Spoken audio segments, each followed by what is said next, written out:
Jaya Gopi Jana Vallabha Girivardhari.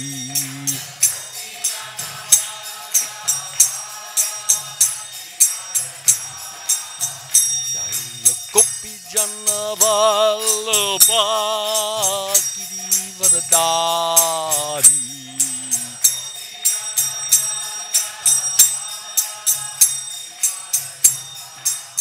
Yasoda Nandana Vrajana Ranjana.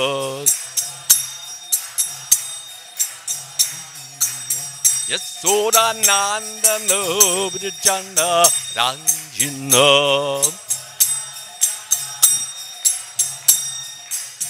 Yamuna Tira Vanachari. Yamuna Tira Vanachari.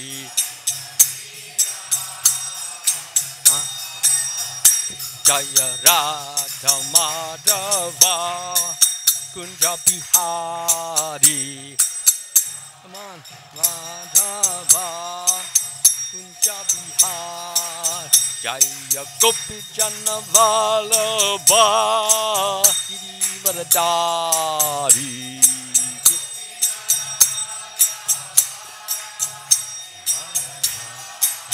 Jaya Gopi Jana Vallabha Girivardhari.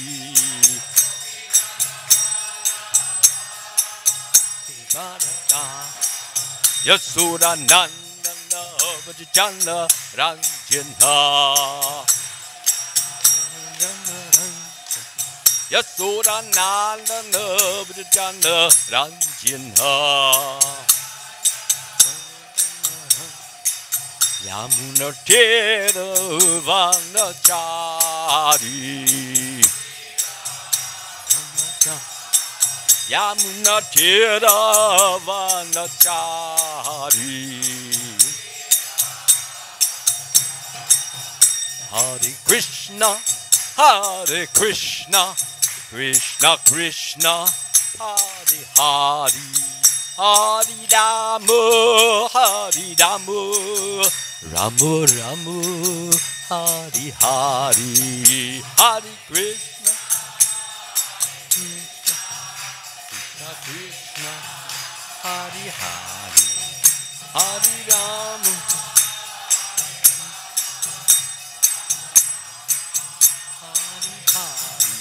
Hare Krishna, Hare Krishna, Krishna Krishna, Hare Hare, Hare Rama, Hare Rama, Rama Rama, Hare Hare.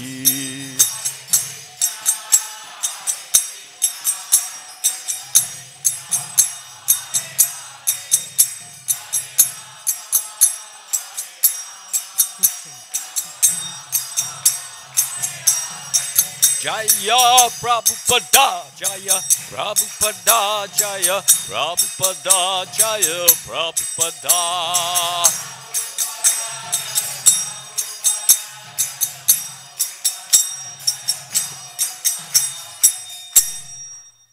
Jayam Vishnupad Paramahansa Paripajakacharya. Asatarasata Shri Srimad His Divine Grace. A.C. Bhaktivedanta Swami Srila Prabhupada Ki Jai.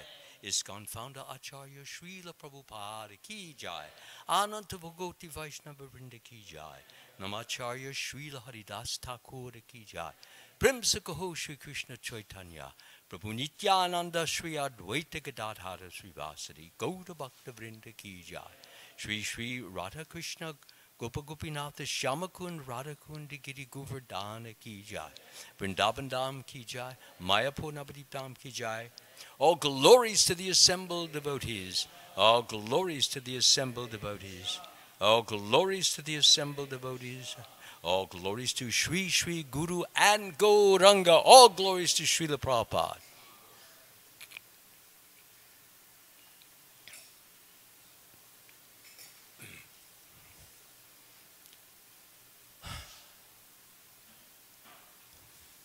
Om Namo Bhagavate Vasudevaya.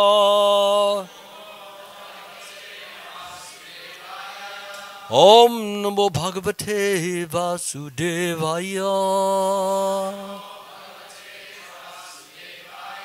Om Namo Bhagavate Vasudevaya. So tonight I will be reading from the Bhagavad Gita, chapter 2, text number 20, which will set the basis for our understanding as to why we become afraid, why we are fearful, and how we can very easily, by following these techniques and teachings and methods, overcome them. So I will just chant the verse by myself to begin with. If any of you know this verse after I finish it, please feel free to chant it singly. Na jayate mriyate vakadachin Nayam bhutva bhavitavana bhuya Ajo nitya shashvato yam purano Na hanyate hanyamane sharire. Translation. For the soul there is neither birth nor death at any time. It has not come into being, it does not come into being, and will not come into being. The soul is unborn, eternal, ever-existing, and primeval. He is not slain when the body is slain. So please repeat. For the soul, there is neither birth nor death at any time. He has not come into being, does not come into being, and will not come into being. He is unborn, eternal, ever-existing, and primeval. He is not slain when the body is slain. Purport by Srila Prabhupada. Qualitatively, the small atomic fragmental part of the Supreme Spirit is one with the Supreme. He undergoes no changes like the body. So the soul is being differentiated from the body here. Body undergoes changes, soul no changes. Sometimes the soul is called the steady or kuta sta. The body is subject to 6 kinds of transformations. It takes its birth from the womb of the mother's body, remains for some time, grows, produces some effects, gradually dwindles, and what's the last thing? What? Yes. And at last vanishes into oblivion. The soul, however, does not go through such changes. The soul is not born, but because he takes on a material body. The body takes its birth. The soul does not take birth there, and the soul does not die. Anything which has birth also has death.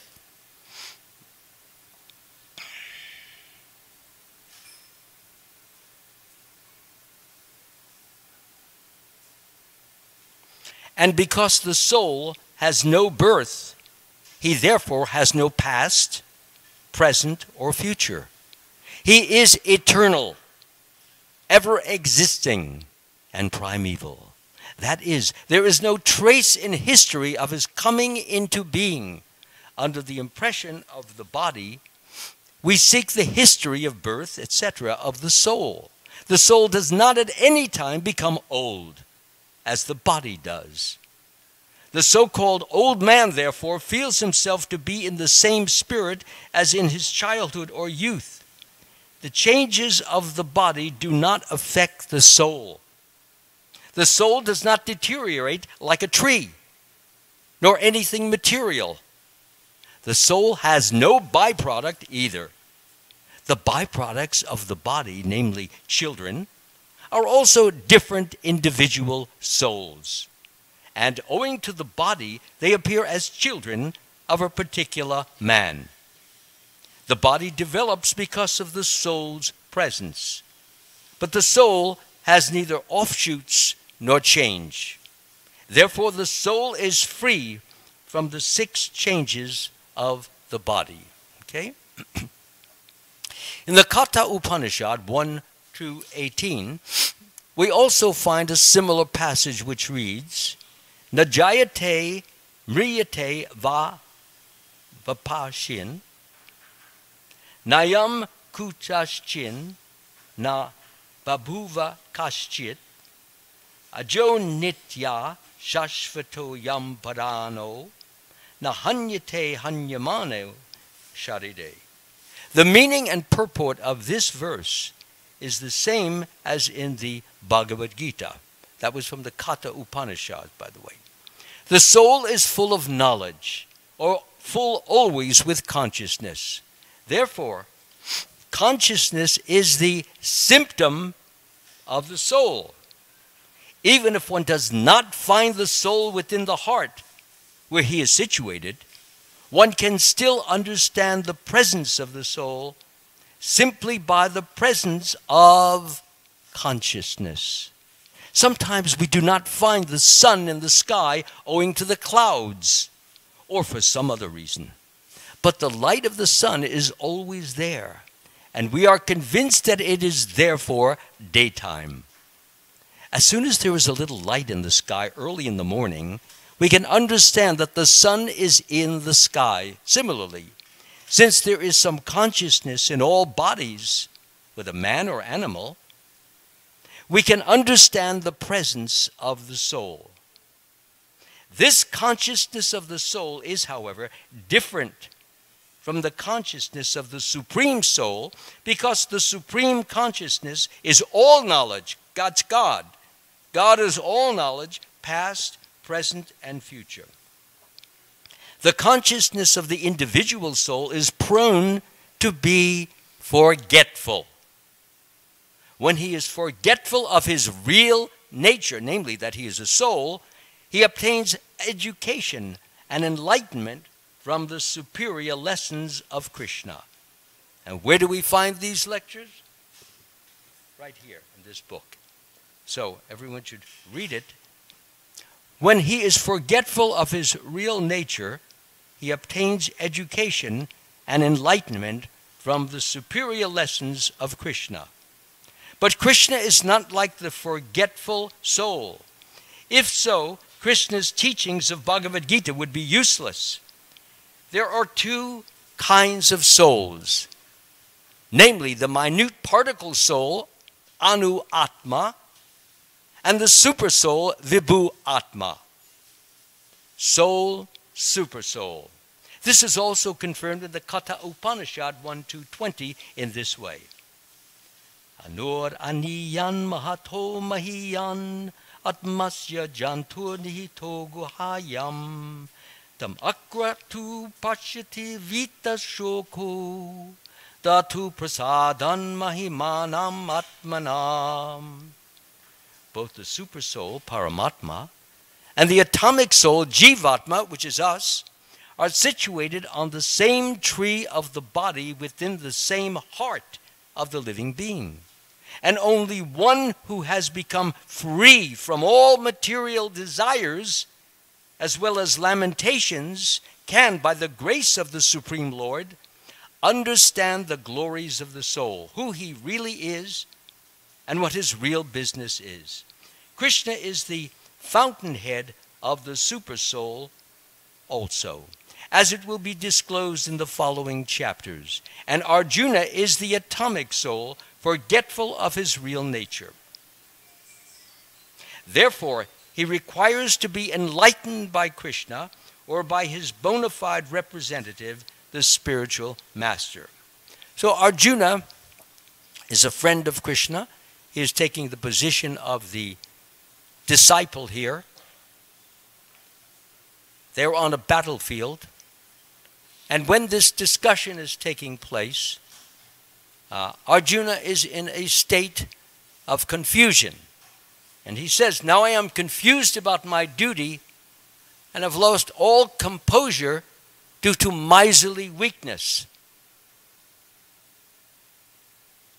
He says, now I I have lost all composure due to miserly weakness.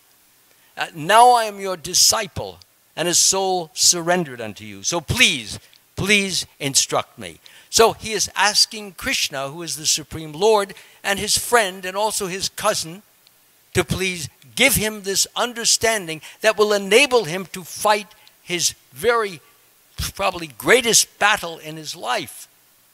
And he wants to win it because the opposition is full of criminals, full of liars, cheaters, swindlers, people who should not be managing a country.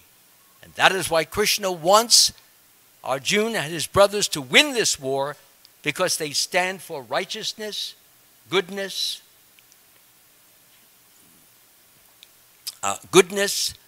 kindness, mercy, and grace. In other words, they stand for the higher values of life, whereas the enemy stands for the lower values: lust, anger, greed, envy, illusion, madness, sloth, gluttony, etc., etc. I need not bore you with those things. So that is the basis of why we become fearful. So we are identifying ourselves with our physical body, our mind, and our intelligence. Do we think, this is me? This is me, my mind, my intelligence, that's me. When we are none of those. We are the soul which is within the heart itself, and right beside the soul is the super soul. So we have a fast friend who's ready to give us guidance, help, direction, and understanding in order to get out of the confusion, the difficulty, the troubles, the trials, the tribulations, all those things which bring us down. The super soul is there and has come in the form of this book, by the way, expressed through Srila Prabhupada, spoken through the heart of Srila Prabhupada, and taking that instruction, he has written this down in a manner, in a form, in a way that we can all understand it, utilize it, practice it, and progress from it. Okay? So now, the problem comes up, I just said, we think we are the physical body. We think we're the mind. We think we're the intelligence. And we identify ourselves with them. So if I think I'm the body, if I get a cut, I get an injury, I get harmed, I become a little disturbed because it's not going the way it's supposed to go. So therefore, what happens is that when things don't go the way they're supposed to, we get upset, we get angry, we get unsettled, we sometimes feel hopeless, sometimes helpless, what to do. And those feelings, those emotions are not exactly pleasurable. So that's why we become frightened. Frightened why? Because some of the things which we hold near and dear, for example, the body, we don't want it harmed because we use the body to go to work, we use the body to love our families, we use the body to go to school, we use the body for various types of activities which are valuable, useful, and helpful for our lives to go on properly. So we don't want these things interfered with or hurt. So the reason for fear is that we feel threatened. The body can be destroyed at any time. It can be harmed. It can be injured. It can be contaminated. It can become full of rashes. So many things can happen to the body which deter us in our forward movement to achieve certain goals in our life. So therefore, we want to avoid getting those things. And we are afraid when we get them because we feel that somehow we will be deterred, we will be hindered, we will be stopped, we will be held back from achieving the goals that we want to. So that's normal. A person like Srila Prabhupada, who has brought these wonderful teachings, if he is confronted with something which is frightening, threatening, disturbing, upsetting, he will not be jumping, he will not be shaken, he will not be upset, he will not be disturbed. And you know why? Because he does not identify himself with the physical body, mind, and intelligence. So what does he identify himself? With the eternal soul, as it's mentioned. The soul is eternal, undying, ever-existing, primeval, unchangeable. It's mentioned in the Bhagavad Gita that the soul cannot be cut into pieces. It cannot be burned by fire. It cannot be moistened by water. It cannot be harmed in any way because it's eternal. If something is eternal, you can't harm it. The body, the physical body, is not eternal, and therefore it can be harmed and it can be destroyed. So now the question is, how does Srila Prabhupada come to identify himself instead of with the body which is destructible, with the soul which is eternal? So if I'm identifying myself with that which is eternal, and I get an injury, or I get a disturbance, or my hand, something happens to my hand, or somebody insults me, or any of those things, if I'm identifying with my body, my mind, and my intelligence, then I feel upset that something is being threatened. But if I'm not identified with them, but rather, if I, the soul, know who I am and know that I'm not the body, then I have nothing to fear because I know I'm eternal. I sense I'm eternal. I experience that I'm eternal. Isn't that a wonderful prospect to look forward to have the experience of eternality, of blissfulness, which is always going on, not occasionally. Peacefulness, which is always going on. So you have that feeling, so when something untoward, something unfavorable, something disturbing hits you, it doesn't upset you because you're peaceful from within. And that's because we're identifying ourselves with the soul. And the soul is connected to the Supreme Soul. And who is the Supreme Soul? We already mentioned the Paramatma, or the Lord who exists in our heart. And he's there when we pray to the Lord for guidance, for direction, for help, for devotion, for love. He delivers.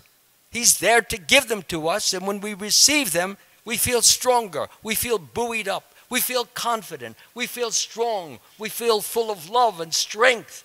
And when we have that, we feel expanded to go out and do our job, to take care of our families, to go and do our business, to meet with our friends and companions and to share with them whatever love we have and whatever gifts we wish to give them, because we feel an expanded state. Whereas a person who is identified with his physical body and mind and intelligence, and he's disturbed and he's upset and he's shaken and rattled, he doesn't feel that. He feels contracted, squashed, squeezed. You don't want to give when you feel squashed and squeezed. You want to get away from that. You want to get free and get away from this squashing. If you've ever been on a bus when it's in the rush hour, you ever get that feeling of being squashed? You got 5 people around you, and you think that it's never going to end. So I know I've been in that. I come from New York, and I used to get into that, what they call 5 o'clock rush hour. You don't walk into the train, you get carried. Yeah, you just have to stay there, and people just move you by the pressure, by the force. If anybody's been there, you know what I'm talking about. You don't have to walk, you just get shoved. And you have to pray that that the persons who are around you are not stinking of garlic. Because sometimes it gets, and you have to go through a whole half hour of just smelling the garlic. And it's not exactly pleasing. You hope they'll smell like a rose or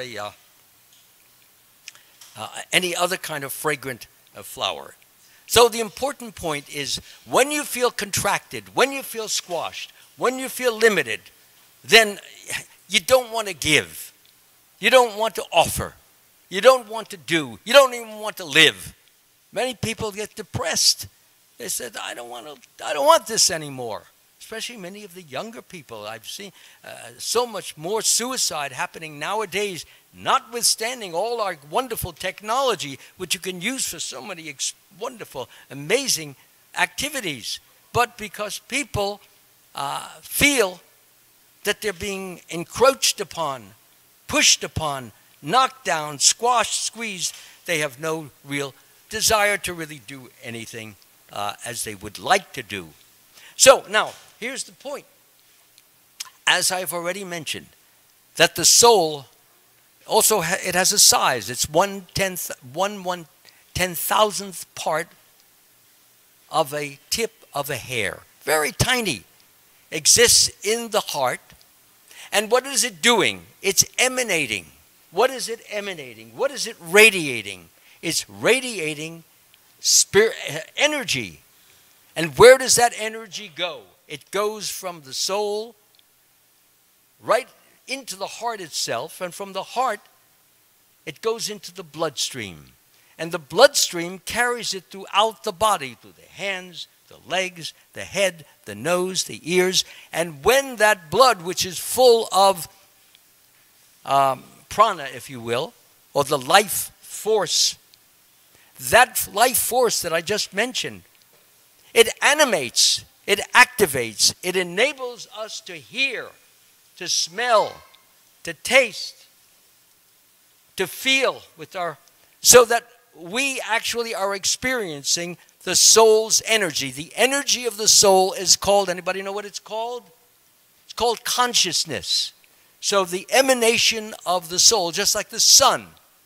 When the sun radiates, we call that what? Sunshine.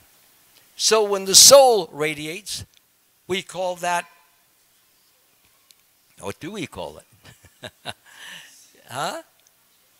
Consciousness, right. I'm glad everybody isn't asleep. Okay, so the child, please, must be removed because it's a distraction to so many devotees here. Thank you very much. Yeah, you have to take the child out. Close it. Yes, so that is the point, that the soul is there. Now, when the soul feels helpless, the whole soul feels hopeless. When the soul feels apathetic, doesn't want to do anything. When the soul feels insignificant, inferior, good for nothing, that's the time when the individual must cry out to the Supreme Soul for guidance, for direction. That's when we pray, please help me. Help me to understand who I am, to remember that I'm not this body, not the mind, not the intelligence, that I am an eternal soul, and my real business is what? My real business is to serve the Supreme Soul who is here, who is in every atom of creation, and who exists in this universe as well as a higher universe called the spiritual universe.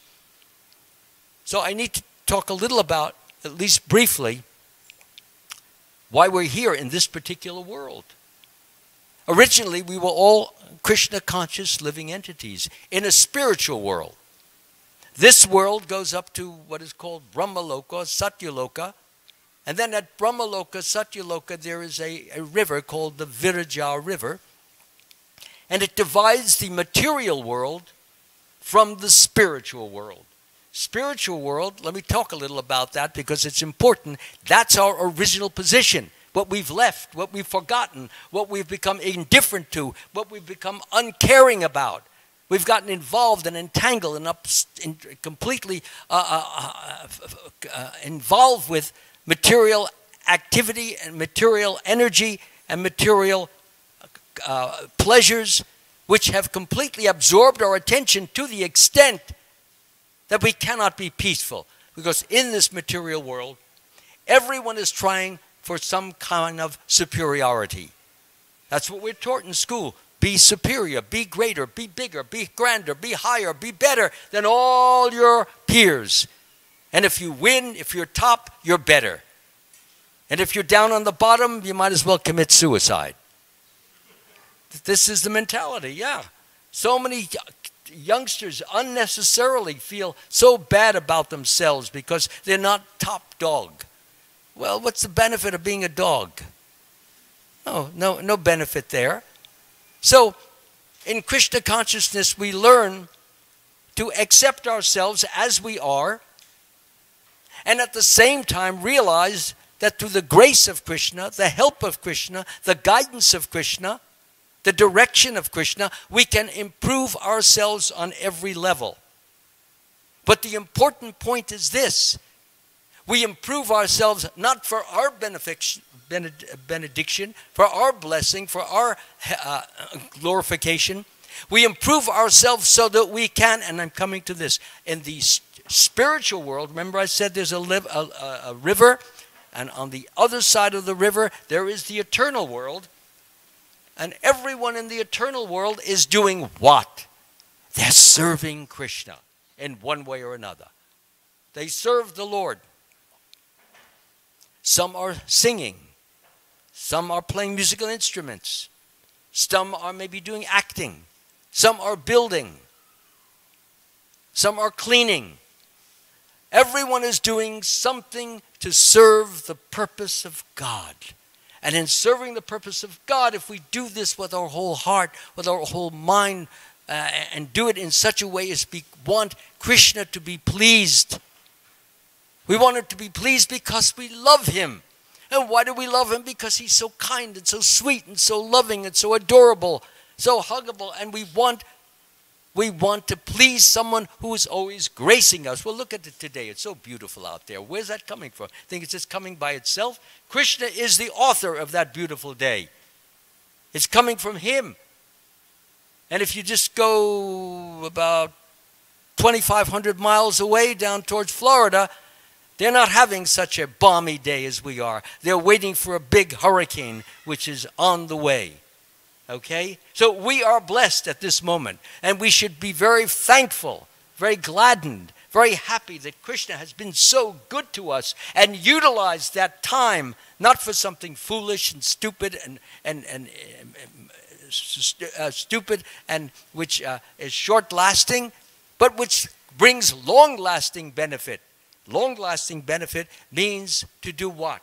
It means to resurrect our relationship with Krishna.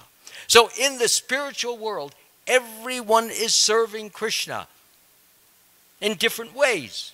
Some are serving him as a parent. Some are serving him as a friend. Some are serving him as a servant. Some are simply enjoying the serenity that comes from glorifying him. We call that neutrality. And some are serving Krishna as parents, and some are serving Krishna in a conjugal or romantic fashion.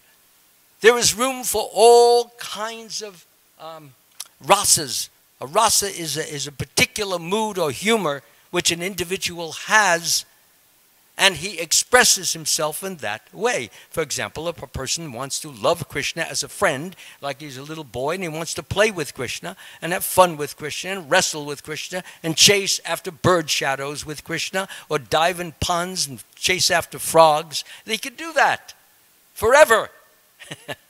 Yeah, anybody want to chase a frog forever? It can be done. But there are other little creatures there that we can play with as well.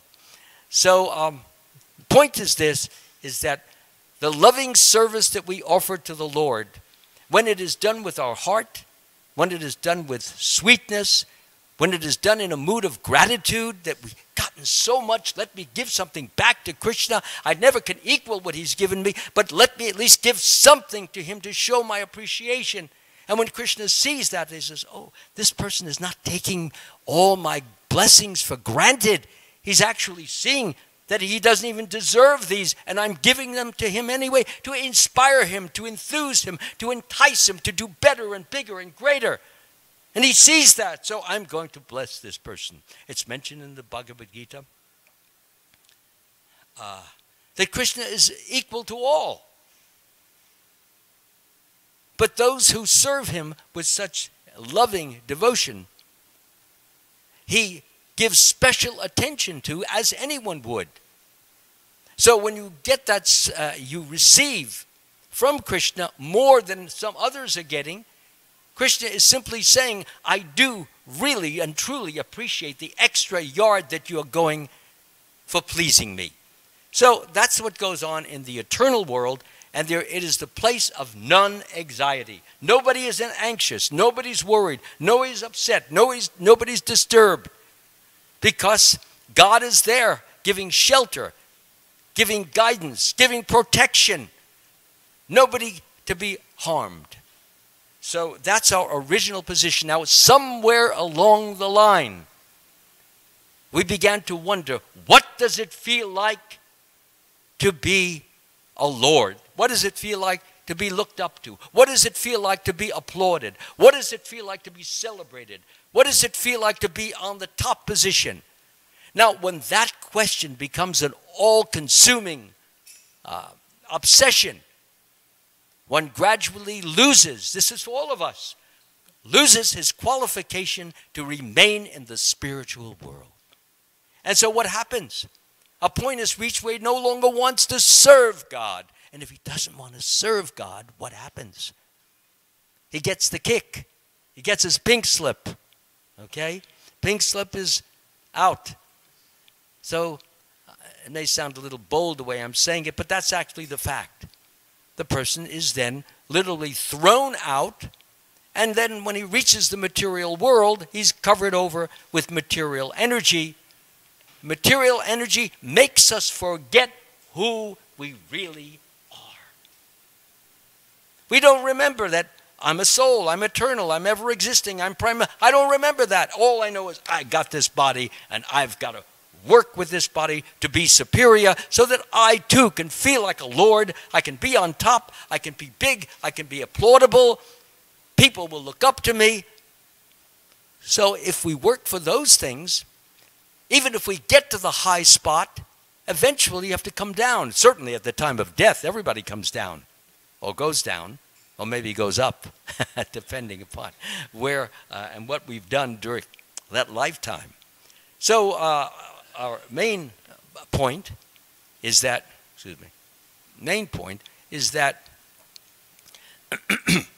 is that this Krishna consciousness movement has a purpose, and the purpose is to not only remind us of who we really are as souls, but to act in the position as a soul. And what does a soul do? A soul serves the Supreme Lord. If he wants to experience the bliss and the peace and the strength and the love and the joy and happiness that you have in the eternal world, you can make the eternal world right here in the material world, provided we act like those in the eternal world, which means performing loving service to the Lord. You can do that here. There are 9 forms of devotional service, the first of which is most important. What is the first one? Come on. Huh? Come on. Huh? Yeah, let's have it in English. Yeah, no. Okay. Chanting the holy name, hearing the Srimad Bhagavatam, hearing, associating with devotees, worshiping the deity, remembering the Lord, serving his lotus feet, worshiping the Lord. These are all activities. Doing practical service for the Lord. You go to jobs. Okay, so when you go to a job, you have to do something. Some of us are teachers, some of us are lawyers and accountants and this and that. So you have to do the job. Now you can do it just as a worker who doesn't even care what he's doing, but he just does it so he can get his paycheck.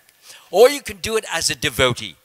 And when we do it as a devotee, it means I am doing this for Krishna. General Motors may be my employer. Or Ford may be my employer. But no, he's not really my employer, because God, Krishna, the Lord, is sustaining this place. And because he's sustaining it, he's enabling it, he makes it work. I am serving the Supreme Lord. So what do? I take out a nice little picture like this, or bigger, and I place it right on my computer, And I say, yes, my Lord, I offer this service to you. Krishna says, whatever you do, whatever you eat, whatever you offer, whatever you give away, please do it for me, not for yourself, not for anyone else. And if you do it for me, I will free you from the bondage of work in this material world, and you will know peace, the same peace that you once had when you were in the spiritual world. I will give you that, but you must offer what you have. So when you're doing your service, you have the picture, my Lord, I am offering this to you. May you be pleased to accept it. It may not be the best of service, but I'm trying my best, and by your grace, maybe it can even become better. So will you please not just keep me engaged, but make my service as beautiful, as lovable, as wonderful as it possibly can, so that you can be more and more and more pleased. And if you are pleased, you will express that in a reciprocal way to me, and I will feel the pleasure that you feel in a blissful, happy, satisfied, fulfilled way. So that's how we overcome this fear. When we have the bliss of Krishna consciousness, the peace of Krishna consciousness, the love of Krishna consciousness, we carry around a completely different attitude than an ordinary person does who is identifying himself with his body, with his mind, with his intelligence. So if a person is identifying himself with those things, then the result is that anything that pricks or disturbs or upsets or shakes or rattles him, he's ready to express. He's angry. He's upset. He comes home. He shouts at his wife, hates his kids, because he's got this disturbance going on from within, because he doesn't remember who he really is, and that he, as a person, can never be harmed, never be hurt, never be disturbed, never really be killed. The real him is the soul. And once we begin to identify ourselves more and more and more as souls and not as slaves of the material energy, but rather free persons ready to serve the Supreme Lord, if we do that, sorry.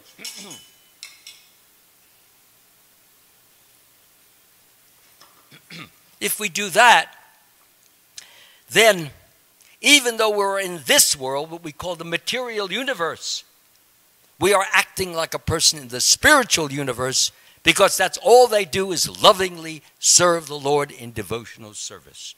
Okay? So then there's no fear of anything. If we have our mind fixed on Krishna, on God, on loving Him, then the only place we can go, ultimately, when we leave this world, is up to the spiritual world. Or we can stay in this world and act as a person acts who's in the spiritual world, and be peaceful, loving, kind, sweet, generous, and have all the things that we need, because we have a friendship, we have an affinity, we have a closeness with the Supreme Lord in the heart, and that same Supreme Lord is everywhere, in every atom of creation. Being there, we are graced to remember that, so that when you go outside, you try to remember Krishna's name. When we remember His name, we chant His name, we hear His glories, we remember His pastimes. When we do all those things, the result is that we receive the blessings of Krishna. And those blessings result not in fear, not in anxiety, not in uncertainty, not in doubt, not in worry, but in peace, in strength, in love, in upliftment, in glory, and happiness, as we cannot even imagine, because it's coming from the Lord. Thank you very much. All glories to your service.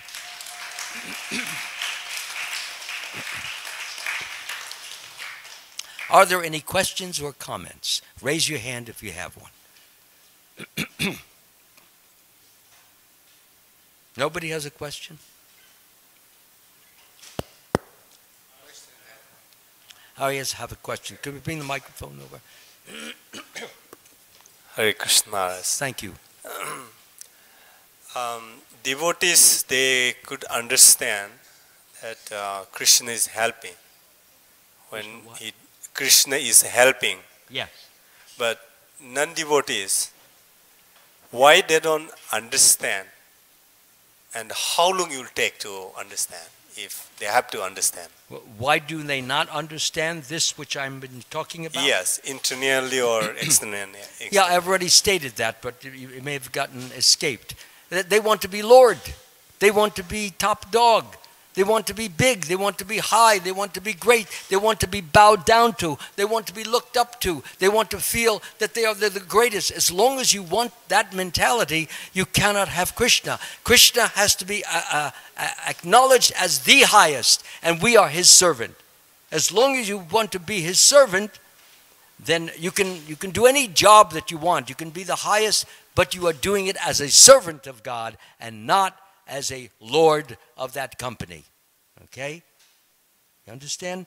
You're not here to be a lord. You're here to be a servant, and in that servitorship, you will get the blessings of Krishna, which will be lots of peace, serenity, joyfulness, fulfillment, energy you cannot imagine. So that's why. They don't want to surrender to God. If you don't want to surrender, you don't get the benefit. If you go to the supermarket and you don't want to pay for the package, you don't get allowed to take it out. Right? They keep you there. Sometimes they arrest you too if you try to get out without paying. Next question. Yes, please. We have thank you, Sachi, tonight. Please, Prabhu, describe how does one in the beginning and in the middle and at the end have the relationship with God, and how would you describe that relationship in the beginning? Nice question. The question is, and it pertains to all of us, how does one develop his relationship with God? Is that what you're asking? Yeah. So one develops his relationship with God the way that Lord Chaitanya mentions Jivera Swarupa Hoy Krishnera Nitya Das. The constitutional position of a living entity is to be an eternal servant. Now, what is the easiest form, the easiest manner, the easiest way of being a servant? And that is chant the holy name, chant the holy name, chant the holy name. There's no other way, no other way, no other way. So, chant Hare Krishna, Krishna Krishna, Hare Hare, Hare Rama, Rama Rama, Hare Hare. In that name, Krishna exists. When we chant it, we pronounce it in our throat, in our vocal cords, we are associating with Krishna. For example, if I shake your hand and your hand is warm and mine is cold, I will feel the warmth of your hand. So similarly, when I chant Krishna's name, which is all peace and all bliss and all love, I'm going to be receiving that which I just mentioned, his peace, his love, his strength. And that will be an inciting force or inspiring force to cause me to want to keep chanting more and more. Because I will feel, at first I don't feel anything. It's normal. But as you chant, you begin to feel that which is Krishna, his name. So when you start to feel Krishna in the form of peace and bliss and strength and love, then you want to do it more, and you want to share it more. You want to read more. You want to go to the temple more. You want to applaud the Lord. You want to dance more. You want to do all the things which give pleasure to Krishna. Okay? So it's a gradual process. Be patient with yourself, and Krishna will get you along well. Thanks for your question. Yeah. Yes, please. Microphone up there, please. About his question, I was thinking that we read the holy writings, because all these holy writings from one source, and meditate on it, and service for humanity until we remove racism and caste system. Close to the microphone, so it's spreading out, and I'm not hearing the differentiation of your words. If you would kindly just speak a little slower, that would help me. Thank you. My question is, Go ahead. we read all the holy writings and meditate on it and give service to humanity until we remove the racism in this country, in all over the world, all kind of prejudice, and remove caste system. That is the purpose of Krishna, and name all of the religious leaders. They're divine educated. All of them, they came to educate us, to take us to one step up. All right, how many persons understood what she said? Raise your hand. Oh, one person understood what you said, okay, and I didn't said. So I'm not going to attempt to, I thought maybe it was just me, but nobody understood you have an accent, okay, and I don't hold that against you. It's just there, and people are not understanding, so I can't comment on it. Please forgive me. Yeah, I would, no. I want to hear it from you, and if I can't get it from you, it's second hand. I don't want second hand. Next question, please, if there is any. No questions? Oh, over here, Maharaj. Please. Yeah, go ahead. Thanks. I can't see you. If you'd like to stand up, you're welcome to. Sure. Thank you. Thanks. Go ahead. Okay. A couple, oh. Sorry. Talk into the microphone. You mentioned that, there's this body soul thing. One that's, things that are born die, and, but things that aren't don't. Okay, next question, trying to understand please. one I don't thing. think anyone is understanding Okay. what you're saying. No, next question. Right here. Thank you. Oh, okay, No, let me I make don't it easier. understand you. I don't think anybody else does here either. So there's no point. You can come to me at the end of the class, and I'll be glad Okay, to discuss I was this just with you. curious Same why with you, ma'am. that was You're done that way. welcome to come and I'll be Seems glad like to there's talk an with easier you way. personally Thank you. on this. Yeah. Okay, next person, please.